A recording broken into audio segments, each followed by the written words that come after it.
નમસ્કાર, હું છું વલ્લરી વ્યાસ. આજે ગુજરાતના એક એવા મંત્રીનો જન્મદિવસ છે જેમણે ખૂબ જ નાની વયે રાજકારણમાં પોતાની આગવી ઓળખ ઊભી કરી છે. હા, હું વાત કરી રહી છું ગુજરાતના લોકપ્રિય નાયબ મુખ્યમંત્રી હર્ષ સંઘવીની. ગુજરાતના સૌથી યુવા અને ગતિશીલ નાયબ મુખ્યમંત્રી હર્ષ સંઘવીનો આજે 41મો જન્મદિવસ છે. સુરતની મજુરા બેઠકથી સતત 3 વખત જંગી બહુમતી સાથે ચૂંટાઈ આવતા હર્ષ સંઘવી આજે લાખો યુવાનોના પ્રેરણા સ્ત્રોત બની રહ્યા છે. આજે ગુજરાતના લોકપ્રિય નેતા અને નાયબ મુખ્યમંત્રી હર્ષ સંઘવીનો 41મો જન્મદિવસ છે. એક એવા નેતા જેમણે રાજકારણમાં સેવા અને ગતિશીલતાનો નવો અધ્યાય લખ્યો છે. પોતાના જન્મદિવસના પાવન અવસરે હર્ષ સંઘવીએ ગાંધીનગરમાં ગૌપૂજન કરીને ભક્તિનો માર્ગ અપનાવ્યો છે. તો બીજી તરફ પરિવહન મંત્રી તરીકે આણંદના હજારો વિદ્યાર્થીઓની બસોની સમસ્યાનો માત્ર 24 કલાકમાં નિકાલ લાવી જનસેવાનું ઉત્તમ ઉદાહરણ પૂરું પાડ્યું છે. મુખ્યમંત્રી ભૂપેન્દ્ર પટેલ અને ભાજપના દિગ્ગજ નેતાઓએ તેમને શુભકામનાઓ પાઠવી છે. ડ્રગ્સ માફિયાઓ સામે લાલ આંખ હોય કે જનતાના પ્રશ્નોમાં સીધો સંવાદ, હર્ષ સંઘવી હંમેશા એક્શન મોડમાં જોવા મળે છે. આજે તેમના જન્મદિવસ પર માત્ર ગુજરાત જ નહીં પણ આખું રાષ્ટ્ર સોમનાથ સ્વાભિમાન પર્વની તૈયારીઓમાં જોડાયું છે. 72 કલાકના અખંડ જાપ અને આગામી 11 જાન્યુઆરીએ વડાપ્રધાન મોદીની હાજરીમાં યોજાનારી ભવ્ય શૌર્ય યાત્રા તેમના નેતૃત્વની વધુ એક સિદ્ધિ બનશે. ન્યૂ ભારત ન્યૂઝ પરિવાર તરફથી લોકલાડીલા મંત્રી હર્ષ સંઘવીને જન્મદિવસની કોટી કોટી શુભેચ્છાઓ.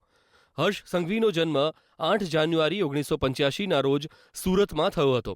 આજે તેમણે જીવનના 41 વર્ષ પૂર્ણ કરી 42મા વર્ષમાં મંગલ પ્રવેશ કર્યો છે. ત્યારે આપણે આજે તેમની રાજકીય સફર પર વાત કરીએ. વિદ્યાર્થી કાળથી જ ભાજપ સાથે જોડાયેલા હર્ષ સંઘવીએ સુરતથી લઈને રાષ્ટ્રીય સ્તર સુધી સેવા આપી છે. તેઓ 2008 અને 2010માં યુવા મોરચાના પ્રદેશ મહામંત્રી રહ્યા હતા. 2011માં યુવા મોરચાના પ્રદેશ ઉપપ્રમુખ, 2013માં રાષ્ટ્રીય મહામંત્રી અને 2014માં રાષ્ટ્રીય ઉપાધ્યક્ષ તરીકે નિમણૂક પામ્યા હતા. 2012માં માત્ર 27 વર્ષની ઉંમરે 71,556 મતોની બહુમતી સાથે રાજ્યના સૌથી યુવા ધારાસભ્ય બન્યા હતા. ત્યારબાદ 2017માં 85,827 અને વર્તમાન ત્રીજી ટર્મમાં 1,16,675 મતોની જંગી બહુમતીથી વિજેતા થયા છે. તેઓ 17 ઓક્ટોબર 2025થી ગુજરાત રાજ્યના સૌથી યુવા નાયબ મુખ્યમંત્રી તરીકે કાર્યરત છે.